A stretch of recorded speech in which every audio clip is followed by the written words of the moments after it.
The Sanguinor, also known as the Exemplar of the Host, is a mysterious entity associated with the Blood Angels chapter of the Adeptus Astartes, which is known to manifest whenever all hope seems lost. Clad in a radiant suit of golden power armor and wielding a mighty blade known as a glaive in carmine, the Sanguinor is nothing less than a figure of awe and inspiration upon the battlefield, a golden angel of vengeance striking down the enemies of man with contemptuous ease, and appearing almost as if Sanguinius himself had returned from death in order to aid his sons in their hour of need. And yet, despite the carnage and devastation that the Sanguinor can inflict upon his foes, his presence is able to instill sensations of hope, peace, and a feeling of purpose within those that fight alongside him. Despite regularly coming to the aid of the Blood Angels and their successor chapters during their darkest hours, many of the sons of Sanguinius believe the Sanguinor to be little more than a myth, a story created to both inspire and instill hope into new aspirants. Little do such warriors realize that the Sanguinor does indeed exist, and has come to the aid of the Blood Angels countless times over the millennia, such as during the course of Abaddon the Despoiler's 13th Black Crusade, the Cryptus campaign, as well as the devastation of Baal. Indeed, the circumstances that necessitate the appearance of the Sanguinor are often so dire and extreme that few warriors will ever survive long enough to recount their experiences with such an entity. And yet, encounters with the Sanguinor are not restricted solely to the field of battle, for in rare instances, he will even appear during times of relative peace in order to warn the Blood Angels of an imminent threat, with his presence ensuring that hope will always remain, regardless of how bleak a situation may currently appear. Over the millennia, the chaplaincy of the Blood Angels have worked tirelessly to document and record the various appearances made by the Sanguinor, which have since been compiled into a single tome that is kept locked away and secure within the chapter's reclusium. These records have in turn inspired much debate in regards to the true nature of the Sanguinor, not just from the Blood Angels themselves, but also the Inquisition, with each organisation having their own theories regarding what this entity truly is. So just what exactly is the Sanguinor? According to the Sanguinary Guard, an ancient order comprised of the Blood Angels' most elite veteran warriors, the Sanguinor is none other than Ascalon, the first of the Exalted Heralds of Sanguinius. During the course of the Horus Heresy, after the formation of Rabute Guilliman's Imperium Secundus, Ascalon would appoint a herald and liaison for Sanguinius, the then Emperor Regent, so that the Primarch would not be constantly hounded by what Ascalon deemed to be mundane inconveniences from the common people, as well as to deter any assassination attempts made against the Primarch. This envoy would become officially known as the Sanguinor, although compared to his modern-day counterpart, this incarnation of the Sanguinor was no supernatural entity at this time, but a former member of the Sanguinary Guard whose purpose was to speak on the Primarch's behalf. During the final hours of the Horus Heresy, Ascalon would be ordered by Sanguinius to remain upon Terra, whilst the Primarch, along with the remainder of the Sanguinary Guard, took part in the assault upon the Vengeful Spirit, the flagship of the arch-traitor Horus Lupercal. This act would ultimately result in Ascalon being the sole member of his order to survive the Siege of Terra. While Ascalon would ensure that the Blood Angels Legion would be divided into a number of smaller chapters following the introduction of the Codex Astartes, he would, despite being the then highest ranking member of the Legion, not place himself in command of the Blood Angels, instead choosing to bestow the honour to First Captain Ralderon, declaring him as the first chapter master of the modern day Blood Angels chapter. While Ascalon's fate following the Horus Heresy remains unknown, some have suggested that he may have taken up the identity of the Sanguinor for himself, in order to watch over his fellow sons of Sanguinius, hoping that his actions may one day atone for any self-perceived failure in regards to the death of their Primarch. This notion is partially supported by the fact that the Sanguinor is armed with a glaive in carmine, a weapon that Ascalon himself was known to have wielded in battle. While it would certainly appear to be appropriately poetic for the first of the Sanguinary Guard and the creator of the original Sanguinor to have himself taken up the role, there are a number of flaws with this particular possibility. The first of which is that Kheljay was not the sole member of the Blood Angels Legion to have ever utilized a glaive and carmine, for such weapons are traditionally wielded by all members of the Sanguinary Guard. Indeed, unlike the veterans of other chapters or legions, the war gear of the Sanguinary Guard has remained more or less consistent over the millennia, with such warriors being typically clad in golden armor and wielding a glaive and carmine in battle. Secondly, if Kheljay was indeed the current incarnation of the Sanguinor, then he would be close to over 10,000 years old at this point. While Astartes are extremely long-lived when compared to unaugmented baseline humans, with the Blood Angels themselves being amongst the longest-lived of all Space Marines, such warriors are not biologically immortal, and are indeed capable of dying of old age, despite such instances being exceptionally rare. This fact is primarily supported within the novel Perturabo, Hammer of Olympia. During the course of the Great Crusade, as the Iron Warriors Legion waged a war against a Xenos race known as the Clad, a number of Astartes would be affected by temporal distortion fields known as Tempora Ferox, which had been effectively weaponized by the Xenos. Those Iron Warriors that were caught within such fields would find themselves rapidly aged to death, while those that somehow managed to survive would find themselves aged well beyond their years. The warsmith Barabas D'Antioch, who had survived exposure to one such Tempora Ferox field, would be aged by approximately 3,000 Terran Standard years, and would even begin suffering the effects of arthritis as a result. Because of this, D'Antioch would hide his now elderly features behind a mask forged to resemble the metallic skull that served as his legion's sigil. The only being who appeared to be utterly unaffected by these Tempora Ferox fields would be none other than the Legion's Primarch, Perturabo, implying that the Primarchs themselves, unlike their gene sons, are in fact biologically immortal. While the exact lifespan of an Astartes would appear to depend upon their primogenitor Primarch, with the Blood Angels, as mentioned earlier, being amongst the longest lived, it would appear that the oldest that a Space Marine can survive without needing to be interred within the sarcophagus of a dreadnought, or undergoing repeated self-induced bouts of suspended animation by utilizing their Susan membrane organ, would be around 3 to 4 millennia, give or take a century or two. This is further supported within the novel Dante, as Commander Dante, the current reigning chapter master of the Blood Angels, is himself beginning to suffer from the effects of his advanced age, having lived to be roughly 1500 years old. Alternatively, perhaps the role of Sanguinor is not held by a singular warrior, but is instead a title held by multiple members of the Sanguinary Guard over the millennia. While such a notion is not entirely impossible, this, along with the idea of Kheljay himself being the Sanguinor, would still fail to explain the various supernatural elements that are commonly associated with this entity, such as the golden aura that the Sanguinor is known to exude, as well as the apparent ability to manifest seemingly from nowhere. Another possibility in regards as to what the Sanguinor could be is that he is none other than the very soul of Sanguinius given physical form. After all, the Sanguinor's physical appearance does bear a striking similarity to that of the Blood Angel's Primarch, due to being clad in golden power armor and sporting large angelic wings, although in the case of the Sanguinor, these pinions are integrated into the warrior's jump pack as opposed to them growing from his body. But most tellingly of all, the Sanguinor wears a death mask that bears the visage of Sanguinius himself. Since Sanguinius had been slain by his brother Horus during the final hours of the Horus Heresy, the very notion of the Primarch's spirit coming to the aid of his gene sons is certainly one that would undoubtedly bring great comfort to the Blood Angels and their successor chapters. Despite this, the idea of the Sanguinor being the soul of Sanguinius seems unlikely for a number of reasons. The first and most important of which is in regards to where the Primarch met his end, upon the vengeful spirit. As detailed within the novel Talon of Horus, those warriors that died during the assault upon Horus's flagship would have their souls, or at the very least a portion of their souls, transformed into crystalline statues.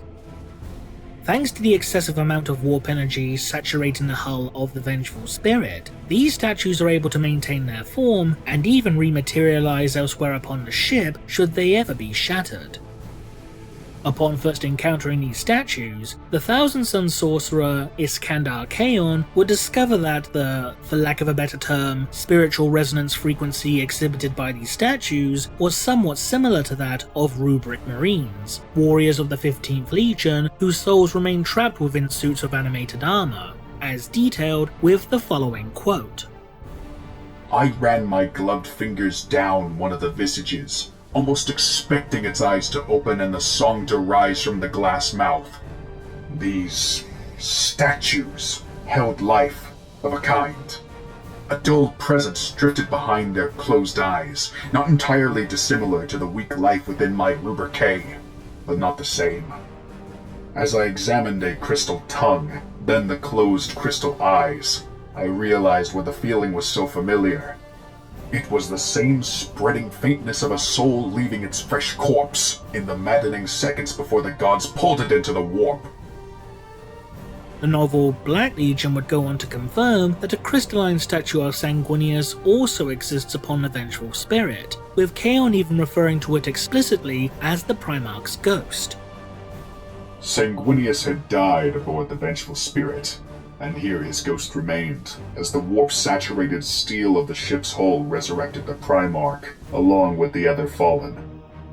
This was not the first time I had seen Sanguinius's crystalline shade. I had shattered it once, intrigued by the potency of the crystal shards, and one of them served now as the smooth pommel jewel of my force sword, Sacramentum. The crystal Primarch always regrew, sometimes here, sometimes elsewhere, just as the other crystal corpses across the ship always regenerated after shattering. Because of this, it would appear to be somewhat unlikely for the Sanguinor to be the soul of Sanguinius. The idea that the Sanguinor and Sanguinius are both truly separate and distinct entities is also supported within the novel Devastation of Baal. After Commander Dante faced off against a Swarm Lord during a battle for Baal, an encounter that left him grievously wounded and teetering upon the brink of death, he would experience a vision showing both the Sanguinor and Sanguinius, with the latter informing the Blood Angel that it was not yet his time to die.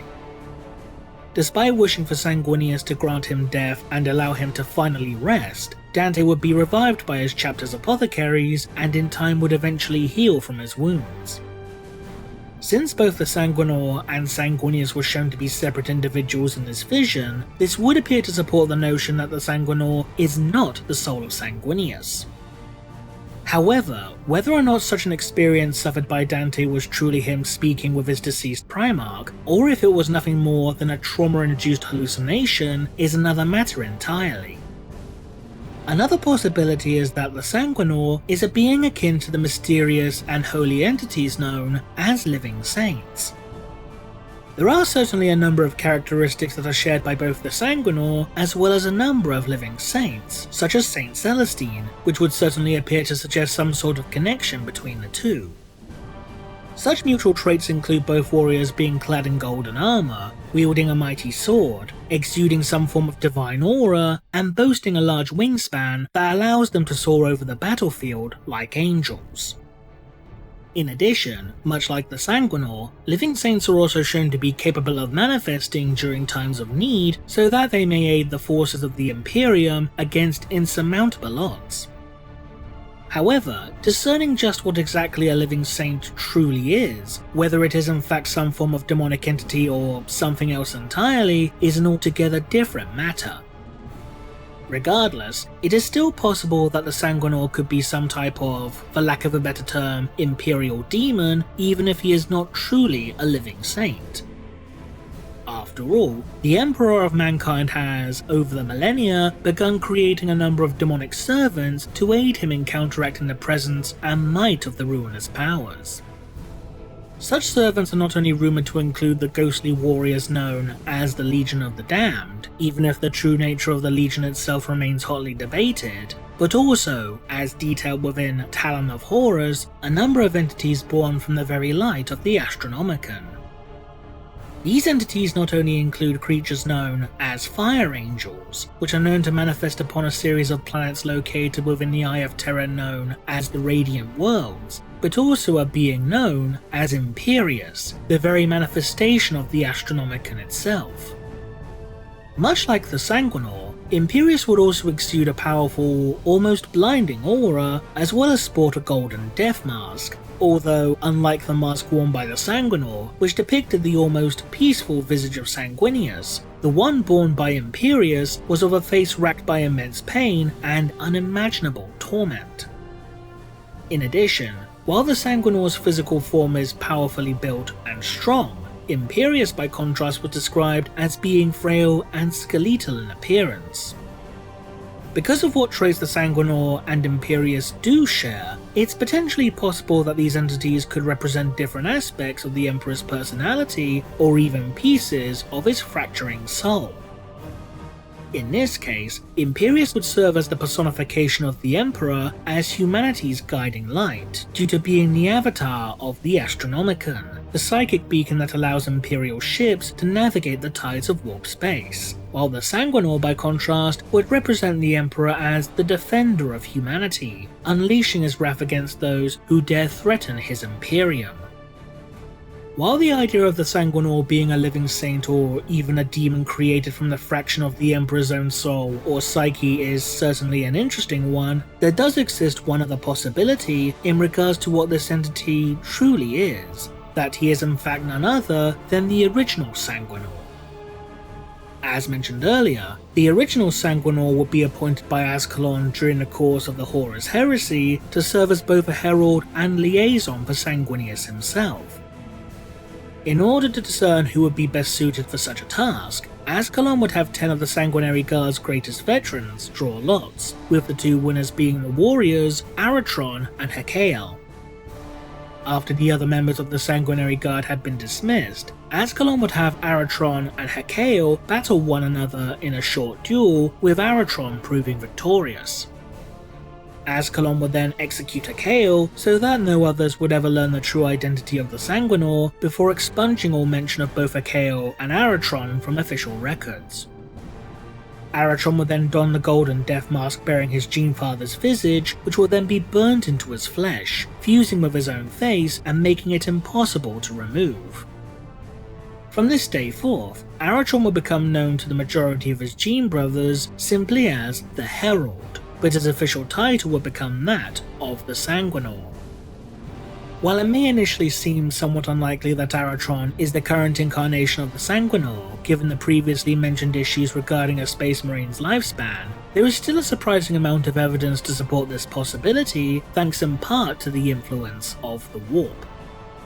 During the Second Battle of Davin, as detailed within the novel Ruinstorm, Sanguinius will become trapped within the Serpent Lodge Temple upon the world of Davin by a powerful demon of chaos undivided known as Medeal. Medeal will then attempt to deceive Sanguinius into pledging himself to the Chaos Gods by taking up the guise of the Emperor and attempting to entice the Primarch into claiming the title of Emperor for himself.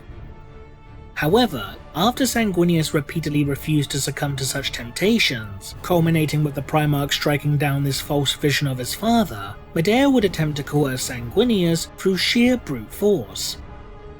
The two would then engage in a bloody battle against one another, which would ultimately result in them becoming trapped within a warp portal linking the Serpent Lodge upon Davin to the chaotically corrupted vessel, the Veritas Ferrum, resulting in both warriors being forced into a deadlock as they were torn between both the material and immaterial realms.